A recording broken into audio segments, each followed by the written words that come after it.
Drama serial इश्क मुश्तत में आप देखेंगे कि मेरीन जैसा कि सारा कुछ जान चुकी है, सारी हकीकत से वाकिफ़ हो चुकी है, लेकिन अब वो सुकून से नहीं बैठने वाली है। उसको हर वक्त एक टेंशन, एक परेशानी ने घेरा हुआ है कि आखिर वो किस तरह से कौन-सा दाँव खेले तो सारी जंग वो जीत जाए। लेकिन वो बहुत बड़ी बेवकूफ़ी कर रही है। वो शमीर के दिल में और ज़्यादा नफ़रत डाल रही है, क्योंकि सब अब जान चुके हैं कि अब ये रिश्ता ज़्यादा देर नहीं चलने वाला है। क्योंकि साफ-साफ शमीर ने पहले ही कह दिया था, लेकिन जो बहाना बनाया था अब उसको भी खोल कर बताएगा और कहेगा कि नहीं, मुझे किसी का कोई डर, कोई परवाह नहीं है, इसलिए बेहतर यही है कि मुझसे दूर रहा जाए। मैं किसी से नहीं डरता हूँ। लेकिन मेहरीन को और कुछ नज़र नहीं आ रहा है, तो वो उसके बाप के पास आती है और उसको आकर कहती है कि आखिर आपके बेटे को क्या मसला है? क्यों आपका बेटा इन सब बातों पे तुला हुआ है? क्यों अपनी ज़िंदगी को खुद ही तबाह कर रहा है? क्यों इस तबाही की तरफ जा रहा है? क्यों आप उसको नहीं समझा रहे हैं? जिसको सुनकर आप देखेंगे कि वो कहता है, तुम फ़िक्र मत करो मेहरीन, तुम मुझे सारी बात बताओ खुलकर, आखिर बात क्या हुई है? जिसको सुनकर वो कहती है कि आपको कुछ मालूम नहीं कि आपका बेटा आपके साथ क्या धोखा कर रहा है, आपकी पीठ के पीछे इसके क्या घिनौने काम हैं। जिसको सुनकर वो काफ़ी हैरान होता है और कहता है, क्या तुम मुझे बता सकती हो इन बातों में उलझाने का क्या फ़ायदा? जिसको सुनकर मेहरीन अपनी सारी बात बताती है और कहती है कि असल मामला एक लड़की का है, जिसकी वजह से वो कभी अपने मुर्शिद का बहाना बना रहा है और कभी कोई बहाना बना रहा है। ऐसी कोई बात नहीं है।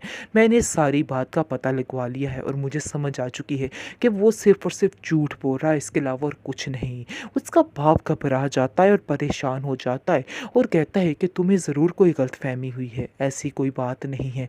मैं अपने बेटे को बड़े अच्छे तरीके से जानता हूँ, वो ऐसा कुछ भी नहीं कर सकता है। वो सिर्फ़ और सिर्फ़ तुमसे ही शादी करेगा, ये तुम क्यों सोच रही हो? आगे से मेरीन कहती है कि मुझे कोई गलतफ़हमी नहीं हुई। मैंने अपनी आँखों से उस लड़की को उसके साथ देखा है और मुझे इस चीज़ का यकीन है कि आप भी ये बात नहीं जानते थे। लेकिन अगर आप ये बात जान चुके हैं, तो आपको उसे जाके बताना होगा और उसको कहना होगा कि अपनी हरकतों से बाज़ आ जाए। वरना मैंने अगर बाबा से बात कर दी, तो आप जानते हैं कि हालात किस कदर ख़राब हो सकते हैं और मुझे ना सुनने की बिल्कुल भी आदत नहीं है। इसको सुनकर शमीर का बाप घबरा जाता है और कहता है कि बेटा तुम फ़िक्र मत करो, सब कुछ ठीक हो जाएगा। मैं तुम्हारे साथ हूँ और मैं शमीर को समझाऊँगा और अगर वो नहीं माना, तो फिर भी उसको मेरी बात माननी ही पड़ेगी। तुम फ़िक्र मत करो। बहुत ज़्यादा परेशानी की हालत में इधर-उधर फिर रहा होता है। शमीर को कॉल करता है, शमीर को कहता है कि मैं तुमसे मिलना चाहता हूँ, जल्दी से फ़ौरन घर आओ। समीर पूछता है कि आखिर आप क्यों इतने परेशान हैं? क्यों ऐसी बहकी-बहकी बातें कर रहे हैं? मैं आ जाऊँगा, बहुत जल्द आ जाऊँगा। लेकिन वो उसको बुलाने की ज़िद करता है और कहता है कि मुझे कोई बहाना नहीं चाहिए, तुम्हें आना होगा। और जैसे ही वो उसके पास आता है, तो सारा किस्सा उसका खोल के बताता है और कहता है कि मेरीन इन सब बातों के सख्त खिलाफ है और मैं नहीं चाहता कि मेरीन के दिल में कोई भी शक आ पहुँचे। इसलिए बेहतर यही है कि अपने दिमाग के तालों को खोलो और अपनी दुनिया अगली दुनिया की तरफ ध्यान दो। ऐसा ना हो कि तुम्हारे हाथ से हर चीज़ निकल जाए और मैं ये बात कभी बर्दाश्त नहीं करूँगा, क्योंकि मैं तुम्हें बहुत ज़्यादा कामयाब होता हुआ देखना चाहता हूँ। मैं बस यही चाहता हूँ कि तुम ही हो, तुम ही हर तरफ हो। इसलिए बेहतर यही है कि उस लड़की को छोड़ा जाए, शिब्रा का नाम भी इस घर में दोबारा नहीं लिया जाएगा और तुम भी अपने दिमाग में बिठा लो, अगर तुम ये बात चाहो ना चाहो, लेकिन मेहरीन ही इस घर की बहू बनेगी और ये मेरा आखिरी फ़ैसला है। आगे से आप देखेंगे कि शमीर गुस्से में कहता है, ये आपका लालच बोल रहा है, आपका प्यार नहीं है मेरीन के लिए, बल्कि सिर्फ़ और सिर्फ़ एक लालच है।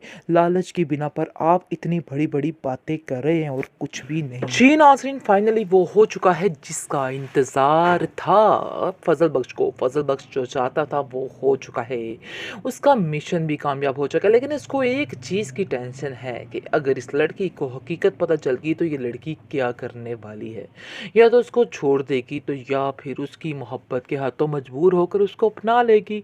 कोई ना कोई तो उसको काम करना ही है। खैर अब देखेंगे, काफ़ी ज़्यादा एक्साइटेड है और बात-बात पर दोनों एक दूसरे को चिढ़ाने की कोशिश करते हैं। वो निम्रा का नाम लेके और वो उस लड़के का जिसका रिश्ता आया है। खैर एक आँख नहीं बाता है वो लड़का उसको शिब्रा को, और वो अपनी बहन से कहती है कि मुझे बिल्कुल भी ये लड़का पसंद नहीं आया है। पता नहीं क्यों मेरे दिल को ये लड़का लग ही नहीं रहा। इसलिए अब देखेंगे कि सुकैना कहती है, बेवकूफ़ लड़की, तुम्हारे दिल को जो लग रहा है तुम उसको महसूस ही नहीं कर रही, तुम्हें पता ही नहीं चल रहा।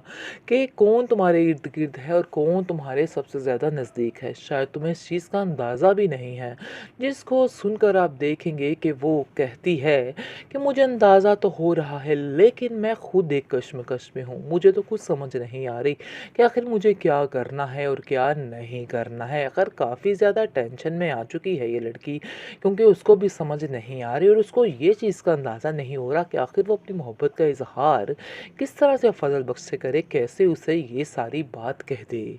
ख़ैर ये भी अब अनकरीब ही टाइम है और इसी एपिसोड में ये काम भी ख़त्म हो जाएगा। लेकिन फ़िलहाल तो देखेंगे जो रिश्ता आता है। फ़ज़ल बख्श जाकर कहता है कि मुझे तो भई एक तुम्हें बात सच बताऊँ शिब्रा, वो लड़का बिल्कुल भी पसंद नहीं आया, तुम्हारे टाइप का तो वो था ही नहीं। आगे से आप देखेंगे कि शिब्रा कहती है तो मुझे तो उसमें कोई ख़राबी भी नज़र नहीं आई। आखिर तुम्हें ऐसी क्या उसमें बात नज़र आ गई कि तुम्हें उससे इतनी आवाज़ारी शुरू हो चुकी है। खैर दोनों में काफ़ी ज़्यादा बातें चलती रहती। सुकैना कहती है कि कोई ऐसी बात है जो आप लोग एक दूसरे को कहना चाहते हो लेकिन कह नहीं पा रहे हो। जिसको सुनकर शिप्रा कहती है तुम क्यों फजूल की बातें करती रहती हो, तुम्हें इस तरह कोई हक नहीं कि तुम फजूल बातें करती रहो। खैर इन सब बातों को छोड़ो और जाकर अपनी तैयारियों पर ध्यान दो, क्योंकि बहुत जल्द तुम्हारी रुखसती होने वाली है। शायद इस चीज़ का तुम्हें अंदाज़ा भी नहीं है, क्योंकि फूफो जान की कॉल आ चुकी है और उन्होंने कहा है कि वो रुखसती की तारीख लेने के लिए जल्द अज जल्द आएंगे। लेकिन जो उसकी माँ है वो परेशान सी नज़र आ रही है और कहती है कि मुझे समझ नहीं आ रही कि आखिर ये लड़की इस रिश्ते से इनकार क्यों कर रही है, क्योंकि उसकी बातों में ये इनकार उसको साफ साफ नज़र आ जाता है। और वो कहती है कि शिप्रा आखिर तुम ऐसा क्या चाहती हो, क्यों तुम ऐसा कर रही हो, तुम्हें ऐसा हरगिज़ नहीं करना चाहिए। ये लड़का इतना अच्छा था लेकिन तुम्हें उसे नहीं ठुकराना चाहिए था। जिसको सुनकर शिवरा कहती है कि आप नहीं जानती हैं कि वो लड़का मेरे टाइप का ही नहीं, शायद आपको इस बात का अंदाज़ा नहीं है। जिसको सुनकर वो कहती है कि अगर कोई तुम्हारे टाइप का है तो तुम मुझे बता सकती हो, लेकिन मुझे ऐसा लग रहा है कि जैसे तुम मुझसे कुछ छुपा रही हो। जिसको सुनकर शिवरा कहती है कि नहीं ऐसी कोई बात नहीं है, मुझे तो ऐसा लगता है कि आप लोग पता नहीं क्या क्या सोच रहे हैं मेरे बारे में, लेकिन ऐसा वैसा कुछ भी नहीं है। उसका बाप कहता है शिप्रा से कि बेटा मुझे साफ साफ बताओ आखिर क्या वजह है जो तुम्हारे दिल को कोई बा नहीं रहा और तुमने साफ साफ इस लड़के से इनकार कर दिया। लेकिन मुझे भी इस लड़के में कोई ख़राबी नज़र तो नहीं आई, मैंने इसका बड़े अच्छे तरीके से पता किया है, ऐसी वैसी कोई बात नहीं है और मैं इस लड़के से बिल्कुल मुतमिन हूँ। लेकिन जी शिप्रा कहाँ मुतमिन होने वाली है। शिप्रा असल बात भी नहीं बताना चाह रही और बात को दबाना भी चाह रही है, क्योंकि वो समझ रही है कि अब क्या करूं और इन सब को मैं कैसे बताऊं कि उसके दिल में आखिर क्या चल रहा है।